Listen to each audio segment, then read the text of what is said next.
Hi friends, இன்றைக்கி நம்ம வீடியோவில் பார்க்க போகிறது ஒரே ஒரு சூப்புங்க. இந்த ஒரே ஒரு சூப் வந்து பார்த்திங்கன்னா கடைசி காலத்தில் கூட நீங்கள் குச்சி உண்டாமல் நடக்கிற அளவுக்கு போல்டாகவும் நம்ம உடலை வந்து ரொம்ப வலிமையாகவும் வச்சுக்கிறதுக்கு ரொம்ப ரொம்ப யூஸ் ஆகுதுன்னு சொல்லாங்க. சின்ன குழந்தைங்க, ஒரு வயசுக்கு மேலே இருக்கக்கூடிய அந்த குழந்தைகள்லேருந்து பெரியவங்க வரைக்கும் இந்த சூப்பை தாராளமாக குடிக்கலாங்க. 300 வகையான வியாதிகளை குணப்படுத்தக்கூடிய தன்மை வந்து இந்த ஒரே ஒரு சூப்புக்கு இருக்குன்னு சொல்லலாங்க. அது என்ன சூப்புன்னு பார்த்திங்கன்னா முருங்கைக்கீரைன்னு சொல்லலாங்க. முருங்கைக்கீரை சூப். அந்த முருங்கைக்கீரை சூப் எப்படி செய்யணுங்கிறதையும் நான் வந்து வீடியோவில் சொல்கிறாங்க. அதோடு மட்டும் இல்லாமல் இந்த முருங்கைக்கீரை சூப்பில் என்னென்ன நன்மைகள் நிறைந்திருக்கு அப்படிங்கிறதையும் மிக தெளிவாக சொல்கிறாங்க. விட்டமின் ஏ சத்து வந்து பார்த்தீங்கன்னா மிக அதிக அளவில் இந்த முருங்கைக்கீரை சூப்பில் இருக்குன்னு சொல்லலாங்க.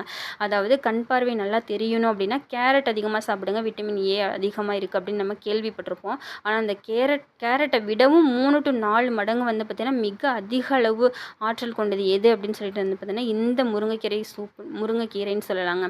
நம்ம கண் பார்வை வந்து பார்த்திங்கன்னா கிட்ட பார்வை, தூர பார்வை, மங்களா கண் பார்வை தெரியுது, அந்த மாதிரி பிரச்சனை இருக்கிறவங்க இந்த முருங்கைக்கீரையை ரெகுலராக நம்ம வந்து உணவில் எடுத்துக்கிறப்ப இந்த கூரிய கண் பார்வை வந்து என்ன பார்த்தீங்கன்னா நமக்கு தெளிவான ஒரு கண் பார்வை கிடைக்கிறதுக்கு ரொம்ப ரொம்ப யூஸ் ஆகுதுன்னு சொல்லலாங்க. இப்போல்லாம் சின்ன குழந்தைங்க கூட வந்து பார்த்திங்கன்னா கண் கண்ணாடி போடுறதெல்லாம் நம்ம பார்க்குறோங்க. அந்த மாதிரி பிரச்சனையெல்லாம் இல்லாமல் இருக்கிறதுக்கு இந்த முருங்கைக்கீரையை ரெகுலராக நம்ம குழந்தைங்களுக்கு வந்து பார்த்திங்கன்னா முருங்கைக்கீரை சாப்பிடாட்டி கூட இந்த மாதிரி சூப் வச்சு நம்ம கொடுக்குறப்ப வந்து பார்த்திங்கன்னா நிறைய நற்பலன்கள் இருக்குது அப்படின்னு சொல்லலாங்க. இப்போ வந்து நான் ஜஸ்ட் அடுப்பத்தை வச்சுட்டு இதில் வந்து நான் ஒரு சொம்பு அளவுக்கு தண்ணி எடுத்துக்கிட்டேங்க. இந்த தண்ணி வந்து சூடேறினதுக்கப்புறமா வந்து பார்த்திங்கன்னா இதில் முருங்கைக்கீரை வந்து பார்த்திங்கன்னா நம்ம அந்த கீரையை மட்டும் பிச்சு போடாமல் அந்த குச்சியை சேர்த்து நம்ம வந்து பிச்சு போடணும். அப்போ தான் அந்த குச்சியில் இருக்கக்கூடிய சத்துமே வந்து பார்த்திங்கன்னா நல்லா இதில் இறங்குங்க. அந்த ஒரு சொம்பு தண்ணி வந்து அரை சொம்பு தண்ணியாக மாறுற அளவுக்கு நம்ம வந்து பார்த்திங்கன்னா நல்லா சுண்ட விடணும். இன்னும் இதில் வந்து பார்த்திங்கன்னா என்னென்ன பொருட்கள் வந்து நம்ம ஆட் பண்ண போகிறோம் எல்லாமே வந்து பார்த்திங்கன்னா நம்ம வந்து வீட்டிலே இருக்கக்கூடிய பொருட்களை வச்சு தான் நம்ம செய்ய போகிறோம். இது வந்து எந்த ஒரு சைடு எஃபெக்ட்டுமே இல்லாது. குழந்தைங்கள்லேருந்து பெரியவங்க வரைக்கும் எல்லாருமே தாராளமாக குடிக்கலாம்.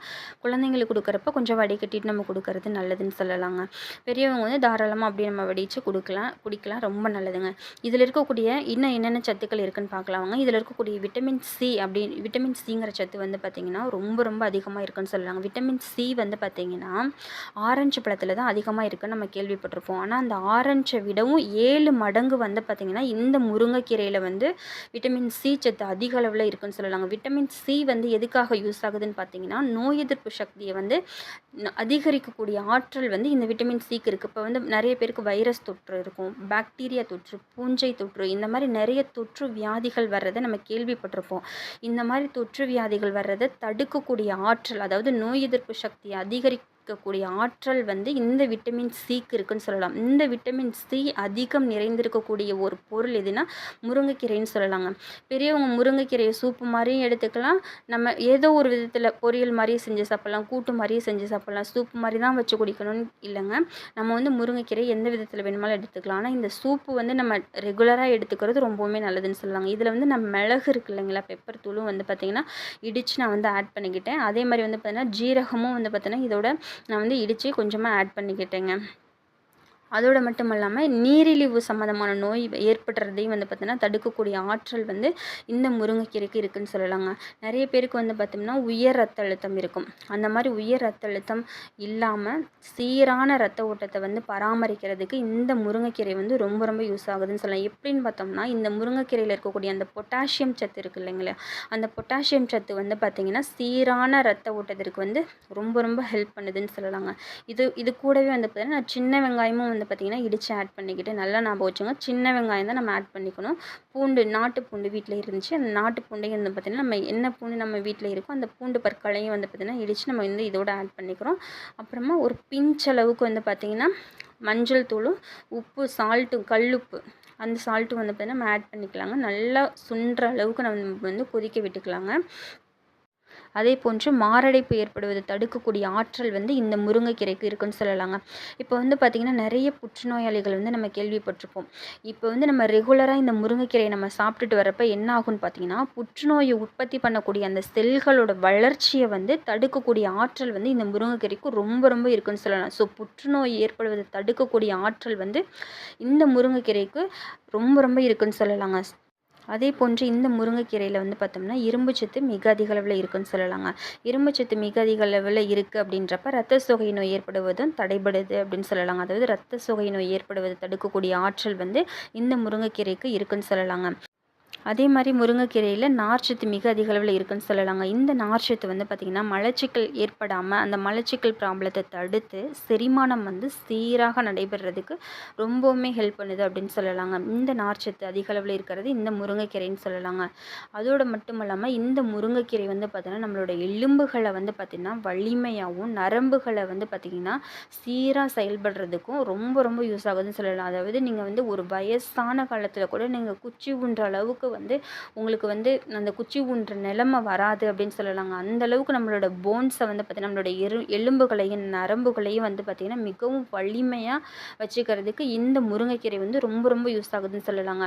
நிறைய பேருக்கு வந்து பார்த்திங்கன்னா முக சுருக்கம், இந்த தோல் சுருக்கம் இதெல்லாம் வந்து பார்த்திங்கன்னா சீக்கிரமாகவே இருக்கிறத நம்ம பார்த்துருக்கோம். அந்த மாதிரி முக சுருக்கம், தோல் சுருக்கம்லாம் இல்லாமல் நம்மளோட முகம் வந்து நம்மளோட தோள்கள், முகம் எல்லாமே பொலிவாக பளபளன்னு இருக்கிறதுக்குமே இந்த முருங்கைக்கீரை ரொம்ப ரொம்ப யூஸ் ஆகுதுன்னு சொல்லலாங்க.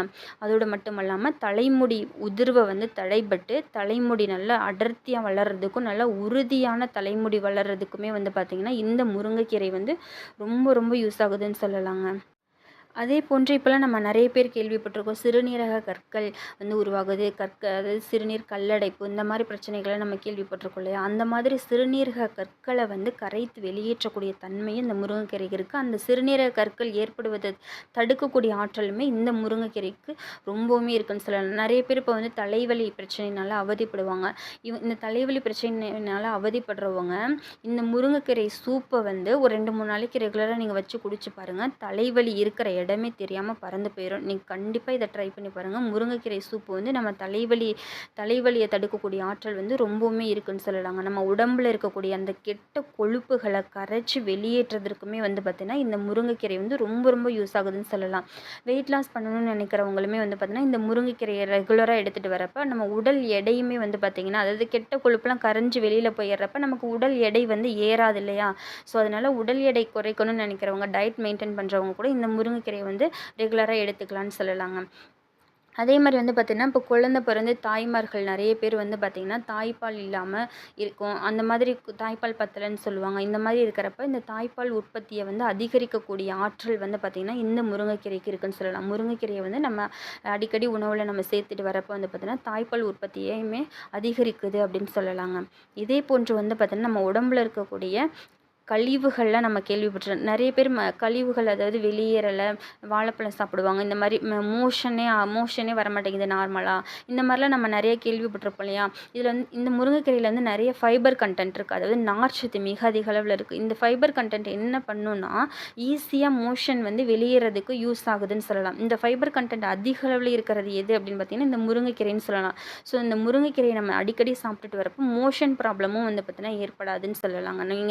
நீங்கள் வந்து எந்த ஒரு டேப்லெட்டுமே எடுத்துக்க தேவையில்ல. ஈஸியாகவே வந்து பார்த்தீங்கன்னா மோஷன் போகிறதுக்கு ரொம்பவுமே ஹெல்ப் பண்ணுதுன்னு சொல்லலாம். அதுக்காக 4 நாள் 5 நாள் மோஷன் போகாமல் இருக்கவங்க வந்து பார்த்திங்கன்னா இது எடுத்தால் சரியாக போயிடும்னு நினைக்க வேணாம். டாக்டரை கன்சல்ட் பண்ணுறது நல்லதுங்க. இந்த முருங்கைக்கீரையில் வந்து பார்த்திங்கன்னா நிறைய சத்துக்கள் இருக்குதுங்க. இருந்தாலும் நம்ம ரெகுலராக ஏதோ ஒரு ப்ராப்ளத்துக்காக ஒரு வியாதிக்காக நம்ம வந்து டேப்லெட் எடுத்துகிட்டு வரப்போ ஒன் டைம் டாக்டர்கிட்ட கன்சல்ட் பண்ணிக்கிட்டு நீங்கள் ரெகுலராக எடுக்க ஸ்டார்ட் பண்ணுங்கள். இப்போ பாருங்கள், நான் கொதிக்க வச்ச அந்த தண்ணி வந்து பார்த்திங்கன்னா நான் ஒரு சொம்பு ஃபுல்லாக ஊற்றிருந்தேன். அது வந்து எந்த அளவுக்கு சுண்டி அரை சொம்புக்கு கம்மியாக தான் இருக்குது பாருங்கள். அரை சொம்பு தான் வந்திருக்கு. இந்த அளவுக்கு வந்து பார்த்திங்கன்னா நம்ம நல்லா சுண்ட வச்சு குடிக்கணுங்க. இது வந்து குழந்தைங்களுக்கு வந்து நல்லா வடிகட்டி குடிங்க. நீங்கள் இப்படி குடிக்கலாம், ஒன்றும் பிரச்சனை இல்லைங்க. இந்த முருங்கைக்கீரை சூப் வந்து ரொம்ப ரொம்ப நல்லதுங்க. குழந்தைங்களுக்கு கொடுத்திங்கன்னா கண் பார்வையிலேருந்து நம்ம உடம்புல இருக்க எல்லா உறுப்புகளுக்குமே ரொம்ப ரொம்ப நல்லதுன்னு சொல்லலாங்க. கடைசி காலத்தில் கூட நம்ம குச்சி ஊன்ற அளவுக்கு வராமல் நம்மளோட உடலை வந்து நல்லா வலுவாக ஸ்ட்ராங்காக வச்சுக்கிறதுக்கு ரொம்பவுமே இந்த முருங்கைக்கீரை வந்து ரொம்ப ரொம்ப யூஸ் ஆகுதுன்னு சொல்லலாங்க. இந்த வீடியோ உங்களுக்கு பிடிச்சிருக்கு அப்படின்னா கமெண்ட் பண்ணுங்கள், ஷேர் பண்ணுங்கள், சப்ஸ்கிரைப் பண்ணுங்கள். மீண்டும் இதே மாதிரி ஒரு பயனுள்ள தகவல்களோடு அடுத்த வீடியோவில் சந்திப்போம் ஃப்ரெண்ட்ஸ். நன்றி, வணக்கம்.